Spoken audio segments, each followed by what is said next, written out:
Brides and grooms, welcome to Weddy Guru's wedding planning classes, where we break down every element of your wedding planning journey. Our goal and truly our joy, not just in these classes but here at Weddy Guru, is to simplify every step of your wedding planning journey and therefore free up your time and your energy to focus on building the foundation for your lifelong marriage. And of course, not forgetting that you have the utmost fun on your wedding day. We're shooting for reducing the stress so that you can have the utmost fun on your wedding day. My name is Kimari Maina, a wedding planner here at Weddy Guru, and in this class we'll be talking about matters, the legal matters you need to consider when planning your wedding. Coming up.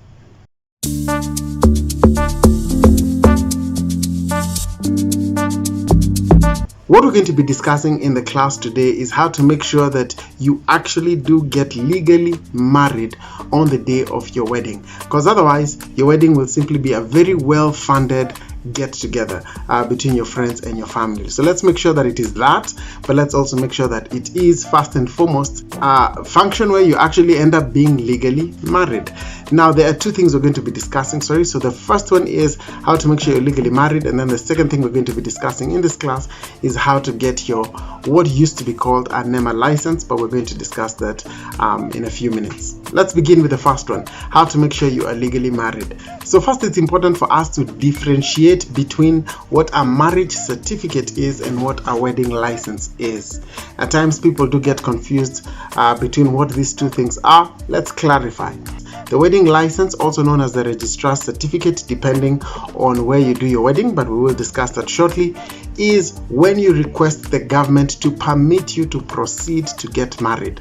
The marriage certificate is proof that you are now married, and that is the document that you end up signing on the day of your wedding. First, let's talk about how to secure a wedding license. A wedding license first is secured at the Registrar of Marriages. Now, depending on the county where you reside or where you will make the application, this could vary, but it's usually housed under the Attorney General's office, the AG's office. So you can start there, find out from the AG's office in your county offices where the marriage registrar offices are.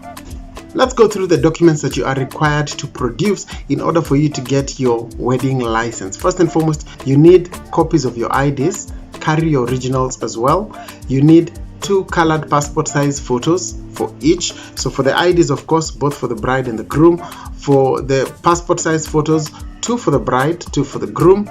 You need a marriage certificate book serial number. On the day of your wedding, like I'd mentioned, there is a document that you are going to sign. That document is usually a page in a book that is given to the church.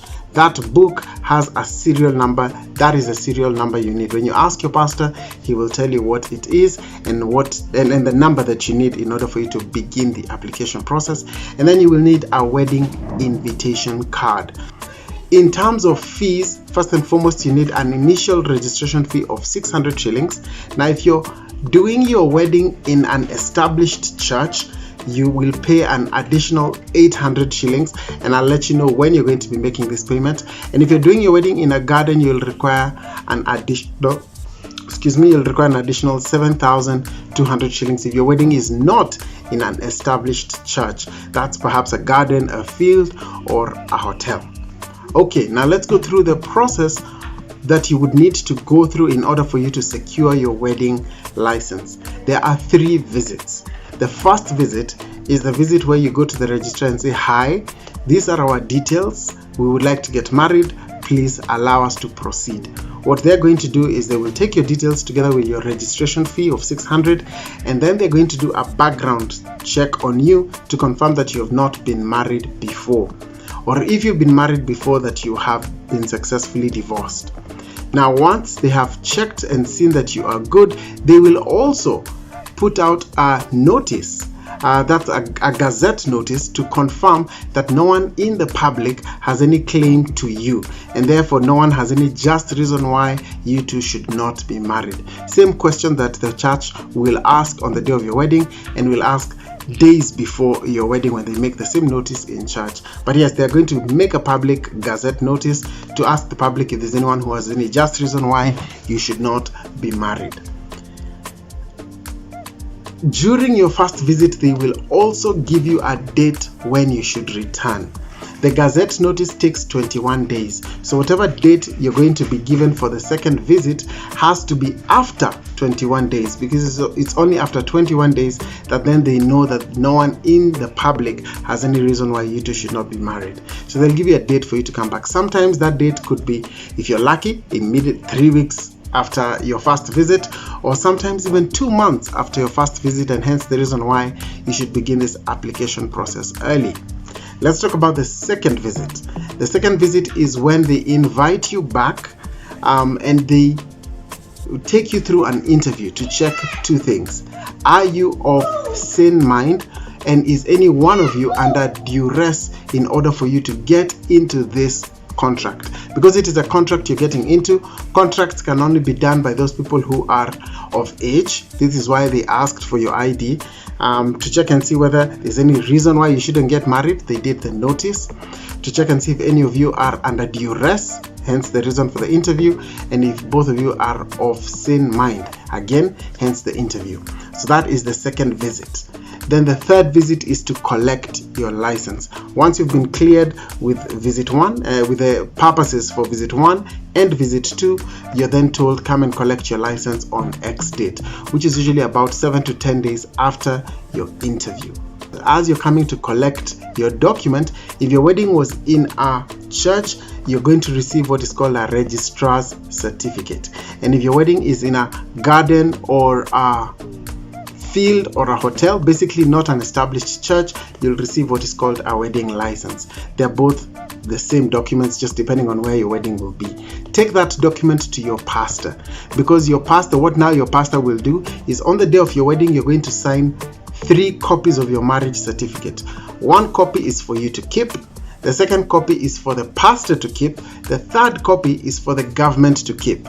And the pastor is the one who will take the third copy to the government together with the license, the wedding license or the registrar certificate that you were issued. So they will say you permitted these guys to get married. Here they are now officially married. Here is their marriage certificate. Together those 2 are then filed, and now you guys are legally married. I hope that is clear. All right, let's talk about the timings. Earlier on, I had mentioned that it takes 21 days for you to get a gazette, for the gazette notice to be fulfilled. After that, it takes 7 to 10 days for the processing of the registrar certificate stroke wedding license. That's a total of close to 30 days or slightly above 30 days. That's 21 plus 7, 28.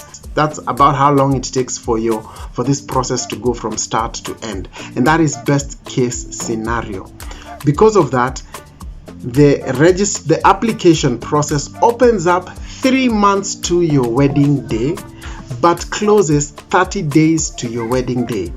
90 days to your wedding day, you can go and apply.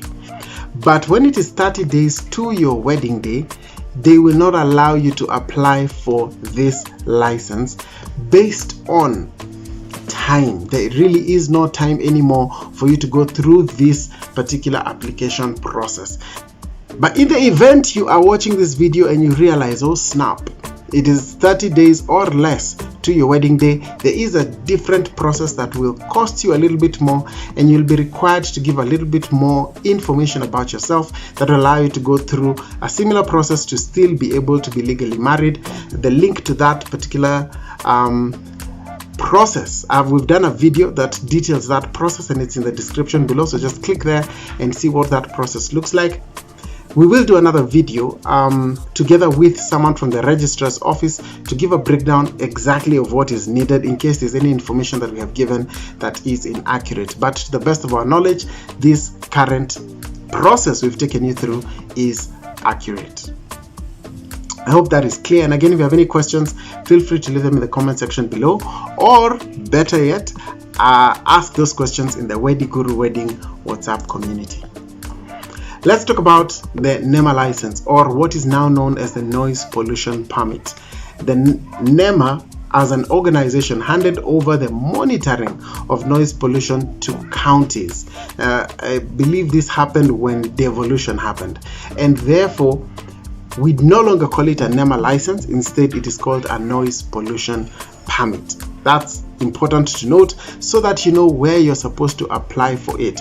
You go to your city council or county council offices and you simply ask for the noise pollution office, and they will direct you to the specific place where you're supposed to apply, and they will give you the opportunity to be able to apply. What do you need to begin to apply? First, you need 2,200 shillings to be able to apply. You do need a copy of the venue contract or a letter from the wedding venue as proof that you are going to do an event in that particular place, and of course stating the date of that event. The contract states the date of the event, but the letter, if you're going to write a letter, the letter should state the date of the event, and then a copy of either the bride or the groom's ID. For Nairobi, that is done at City Hall Annex, and for every other county, please just check your county offices. Anybody can apply for this noise pollution permit. It doesn't have to be the bride or the groom. You could designate someone. Just carry the documents as mentioned earlier. Apply for this document 2 weeks before your wedding, because the document expires after 14 days. So if you apply a month to your wedding day, the document will have expired by the day of your wedding. So that process unfortunately begins very close to the day of your wedding, and it takes about 2 to 4 days for it to be processed. So we advise, do not apply for this document the week of your wedding. Apply for it the week before your wedding. Allocate approximately 2 hours to be able to do so, because you do need to go there physically. So whoever does go there, please allocate approximately 2 hours for the job to get done. Those are the legal matters that you need to consider when planning your wedding. And if you have any questions, feel free to leave them in the comment section below. We do periodically check our comments to answer the questions you post there. But as we have said before, please join the Weddy Guru Wedding WhatsApp community, where we frequently answer the questions that you ask, and not just about this topic, but about any topic in this realm of wedding planning. In the community, you also benefit from seeing answers to the questions other couples are asking regarding wedding planning. So scan the QR code displayed on the screen and sign up to join the community. The sign up link is also in the video description. And in the event that you are looking for a wedding planner who will turn your wedding into an experience, let's talk. Call or WhatsApp us on 0725 883 553. Whatever your journey may be, it is our hope that this class and the classes before and the classes coming are simplifying your wedding planning journey, allowing you to focus less on the wedding logistics and more on building the foundation for your lifelong marriage. My name is Kimari Maina, a wedding planner here at Weddy Guru. See you in the next class.